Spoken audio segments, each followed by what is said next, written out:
Western Spring Television. Ours it is.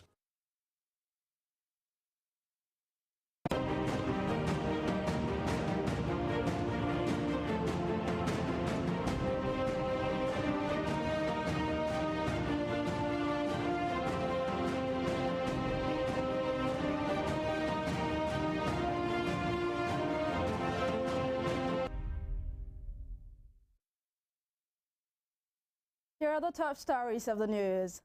Federal Executive Council approves policy to promote the teaching of pupils in local languages. High Court sitting in Niger State issues warrant of arrest for Chief of Army Staff Farouk Yahya on the foreign scene. South African President Cyril Ramaphosa faces possible impeachment threat over scandal. Good afternoon and welcome to Spring News at 12 on Western Spring Television. My name is Evelyn Ohiole. The Federal Executive Council has approved a national language policy for use in all primary schools across the country, which is aimed at promoting the teaching of primary school pupils in local languages rather than in English. Minister of Education Adamu made this known to State House correspondents at the end of the council meeting, which was presided over by President Muhammadu Buhari in Abuja. According to him, one of the highlights is that the government has agreed that now, henceforth, instruction in primary schools, the first 6 years of learning, will be in the mother tongue. He said the decision is only in principle for now because it will require a lot of work to implement.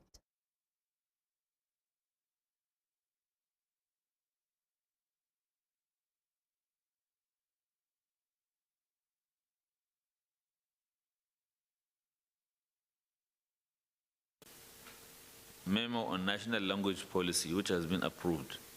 So Nigeria now has a national language policy, and you will get the details later from the ministry. If I will have to tell you one highlight is in it, government has agreed now instruction in primary school, the first 6 years will be in the mother tongue. In principle, it has been agreed, but I know implementing it will require a lot of work to develop the material to teach and get the teachers and so on. But the policy has been approved. A High Court sitting in Minna, Niger State has issued a warrant of arrest for Chief of Army Staff Farouk Yahya for contempt. A warrant of arrest was also issued against Commandant of the Training and Doctrine Command, Minna, Olugbenga Olabanji, over the same offense.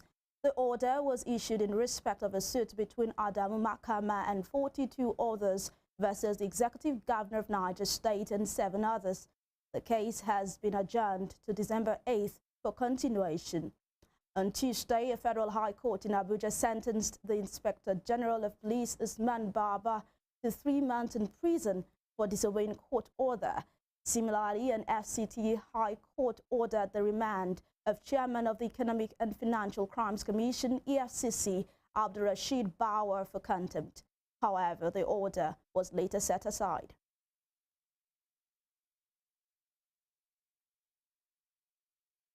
A federal high court sitting in Abuja has confirmed Cross River State Governor Ben Ayade as the All Progressives Congress APC candidate for Cross River North Senatorial District in the 2023 general election. Justice Nkeonye Maha affirmed the candidature of Ayade as the APC senatorial candidate and dismissed the suit filed by Cecilia Ode against the governor. The plaintiff, Ode, of the APC, had participated in the May 28th primaries of the party with a 0-vote score against Martins Orim, who won the election. She later filed a suit challenging the fresh primaries, which the APC conducted on July 14th, following the voluntary withdrawal of Orim for Governor Ayade in pursuant to Section 31 and 33 of the Electoral Act 2022.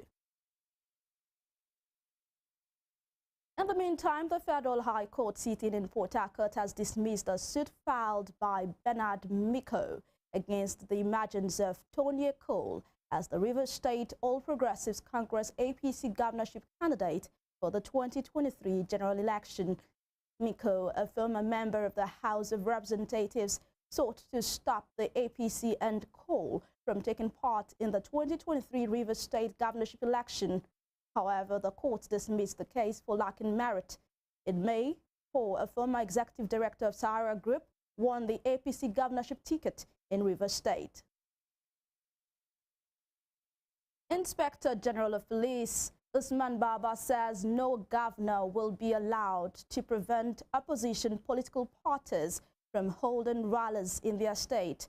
Mr. Baba spoke at the 2022 Political Parties Summit in Abuja. Represented by Deputy Inspector General of Police Operations Dandwara Mustafa, the IGP said state commissioners have been directed to ensure that all parties are given an opportunity to campaign.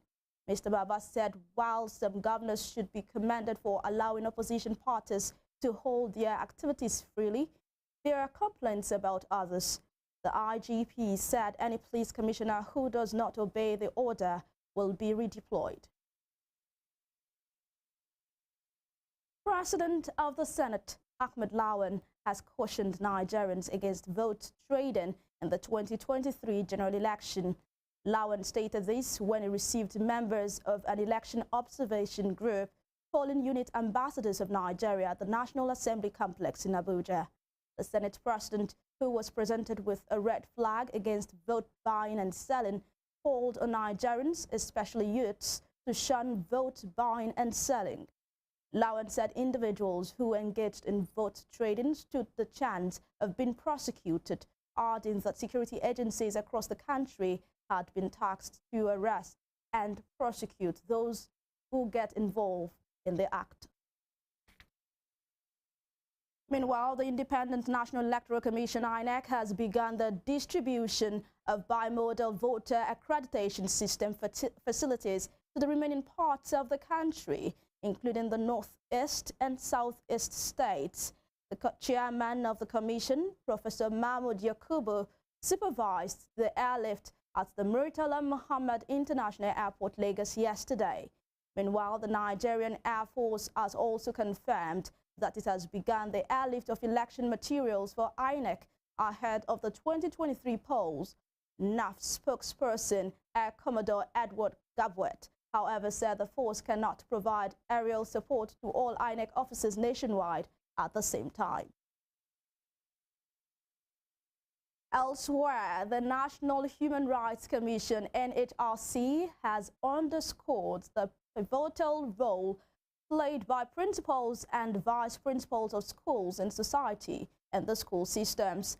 Executive Secretary of the NHRC, Tony Ojukwu, said this at a one-day capacity building for principals and vice principals of government and private schools in Abuja, organized by NHRC.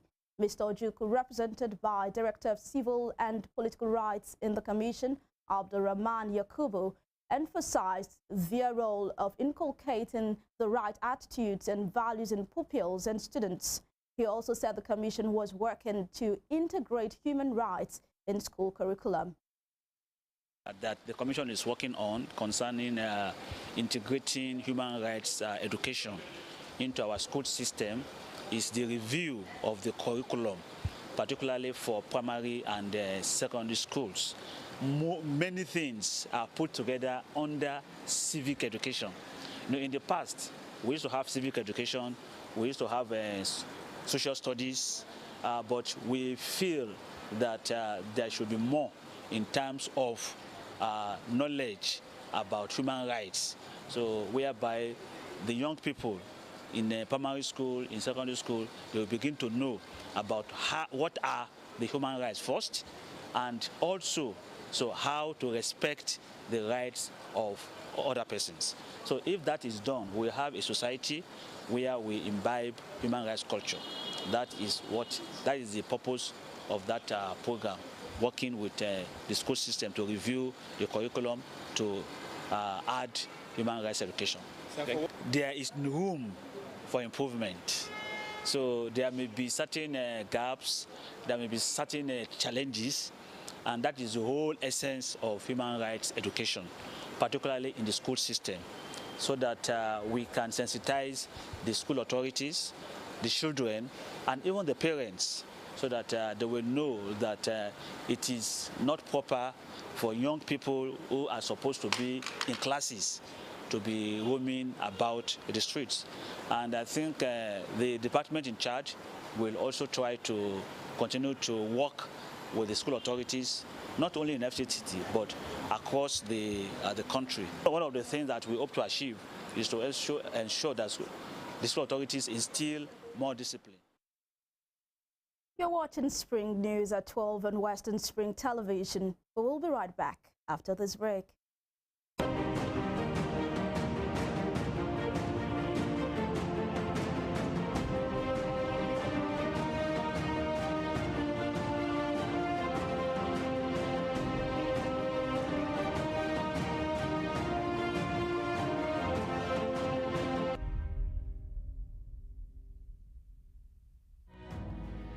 According to the words of Michael Forbes, one who never asks questions either knows everything or nothing. Watch me as I ask the questions you think no one wants to answer. Even questions it appears no one has got the guts to ask. My name is Femi Adefila, and I've got the gut. Let's ask the pertinent questions and watch as we get answers.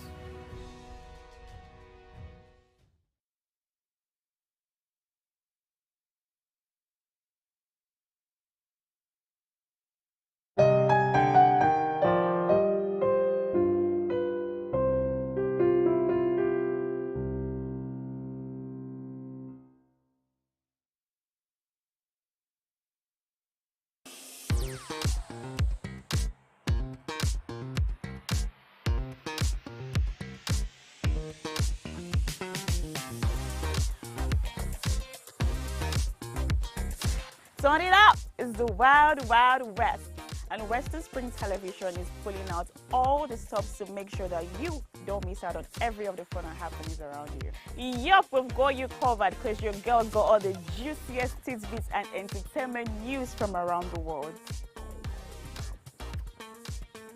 Cross over to the chocolatey side of entertainment. Join me, Chocolate Cassie, on Eccentric as we take you into every bit of the juiciest news, fashion, music, movie updates, and other trending conversations. Together on the show, we'll get personal with your favorite celebrities via phone call, Zoom, or even live here in the studio. Eccentric will be showing on your TV screen on Western Spring Television, channel 190, only on StarTimes.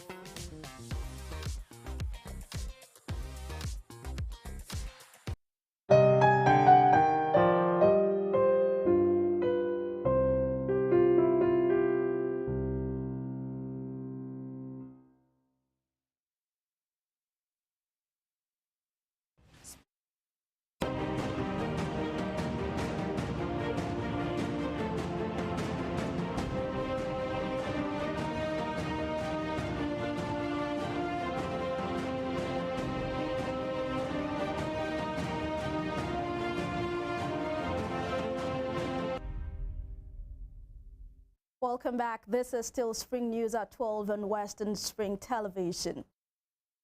The Rivers State Governor Nyesom Wike says the country's unrelenting insecurity is one of the major reasons why so many professionals flee the shores of the country in search of better opportunities. Governor Wike stated this at the opening of the Renal Center and House Officers' Quarters at the Rivers State University Teaching Hospital in Port Harcourt. He insisted that the well-being of doctors and other professionals was not the only factor contributing to the nation's brain drain. He pointed out that many people now choose to leave the country in search of their ideal career due to the country's rising unemployment problem. According to the governor, even when certain experts were employed in the country, they are not provided with the necessary tools for usage in their respective organizations and sectors. In Osun State, diverse reactions have been trailing Governor Ademola Adeleke's executive order suspending the appointment of the Akinrun of Ikirun, Are of Ire, and Owa of Igbajo. Olayinka Ale visited the three towns earlier and now reports. On Monday, 28 November, Governor Ademola Adeleke issued an order that the appointment of traditional rulers made by the Osun State government after the 17th of July be reviewed to ensure there was strict compliance with due process of chieftaincy declarations and native law, custom and tradition relating to such chieftaincy matters. Governor Adeleke thereby instructed that the palaces of Akinrun of Ikirun, Are of Ire, and Owa of Igbajo should remain unoccupied, while security agencies were ordered to take charge. The governor ordered that the appointments of the three monarchs are put on pending review. A visit to the Akinrun's palace showed that the palace was locked up and mounted by policemen and men of the vigilante group. Attempts to talk to the people of the town proved abortive. Getting to the Are's palace, a large number of people were gathered, insisting that they want the monarch, His Royal Highness Ademola Olukmole Raphael, on the stool because he was rightfully installed. As the secretary of all the 6 ruling houses in Ire, there is no problem about the selection of the present area of Ire. All the 6 ruling houses in Ire supported him wholeheartedly. And there's no problem ever since he has been selected. Ire is a peaceful community. On the issue of the selection of area of Ire, there is no any problem in this area. The entire members of the 6 ruling house, starting from Oyekun, Oyetite, Inyola, Ojo, Olubonku, and Dolaramoyi, the plan has been concluded among the 6 ruling house to select the candidates from the number 1 Oyekun ruling house, and we have accepted as the government select and elect His Royal Majesty Oba Olukmole Raphael Ademola as our new Are of Ire. Another faction in the town approached Western Spring Television News crew and insisted that the monarch vacates the premises and policemen should mount the palace. Many people in Ire are grumbling about this particular issue. So they should be, the two sides should be given fair hearing. And that is why I want to believe why His Excellency said they should vacate the palace. Why he has not done so, we will not know. Why the police has not done their duties, we will not know. And that is why you see all these people here. The Owa of Igbajo's palace had only a security guard on duty, with the gates not widely opened. 2 of the kingmakers spoke with Western Spring Television News crew at the palace entrance and pleaded that the state government allow their monarch, His Royal Highness Adegboyega Famodu, rule in peace because the kingmakers follows due process before reinstallation. So I'm just advise the governor to take it easy. Igbajo is a culture and a traditional city. It's a nation city that before any king can be chosen, it pass through every necessary process, which the newly Owa passed through. So there is no rancor or no problem here in Igbajo, as you can see it by your own self. It would be recalled that the Akinrun of Ikirun was installed on the 27th of October, while the Are of Ire was installed on the 5th of November, with the Owa of Igbajo installed on the 24th of November. Olayinka Ali, Western Spring Television News. Moving outside Nigeria, South African President Cyril Ramaphosa is facing a possible impeachment threat over the Farmgate scandal. The president has been accused of covering up a $4 million theft from his firm in 2020, including kidnapping and bribing the burglars into silence. A 3-volume report from an independent panel has found that Mr. Ramaphosa abused his position and may have broken an anti-corruption law. He has denied wrongdoing and said the money was from selling buffalo. The panel's findings have been handed to Parliament, which is set to examine them and decide whether or not to launch impeachment proceedings next week. In Asia, China has signaled a shift in its COVID stance as it moves to ease some virus restrictions despite high daily case numbers. Dozens of districts in Shanghai and Guangzhou cities that have seen rise in cases were released from lockdown measures today. The country's vice premier also announced that the country was facing a new situation. It comes as China is seeing mass protests against its zero-COVID policy. The unrest was triggered by a fire in a high-rise block in the western Xinjiang region that killed 10 people last week.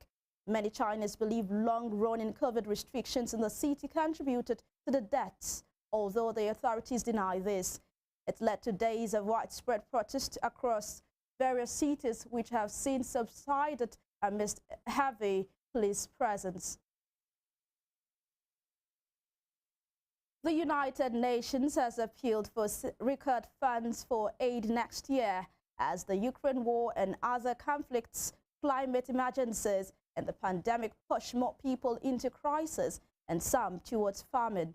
The United Nations Annual Global Humanitarian Overview estimated that 339 million people worldwide will need some form of emergency assistance next year, a staggering 65 million more people than the estimate a year ago.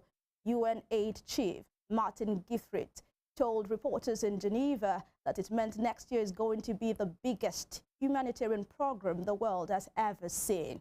He said if all the people in need of emergency assistance were in one country, it would be the third largest nation in the world after China and India. And the new estimate means that 1 in 23 people will need help in 2023, compared to 1 in 95 back in 2015. Humanitarian assistance to 339 million people in 68 countries in 2023. 339 million people, a 25% increase of the total from 2022. 65 million people more next year than this. That increase is a steady increase in the last few years. Since 2019, if you look back at the trends, it's been going up steadily by about that amount. It's spiked with COVID, it went up. Unfortunately, it didn't come down after COVID, but the numbers have been steadily increasing. So the next year is going to be the biggest humanitarian program.